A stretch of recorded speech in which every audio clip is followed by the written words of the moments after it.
Welcome to Not Milk Never Milk. Subscribe if you're lactose intolerant. You begin by confirming the exact CEC edition and your project scope. This matters because rules change between editions.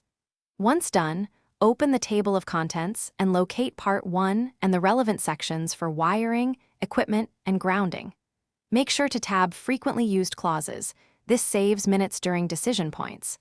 Now create a simple checklist of sections to read in order. Follow that list so you don't skip definitions or exception notes that change application. You now interpret the rule language and apply it to your design.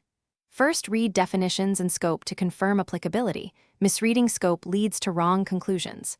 Then follow the calculation clauses step by step, ampacity, correction factors, derating, and write calculations on the drawing. Once you have numbers, map them back to equipment and clearances. Make sure to note mandatory words like shall. They control compliance.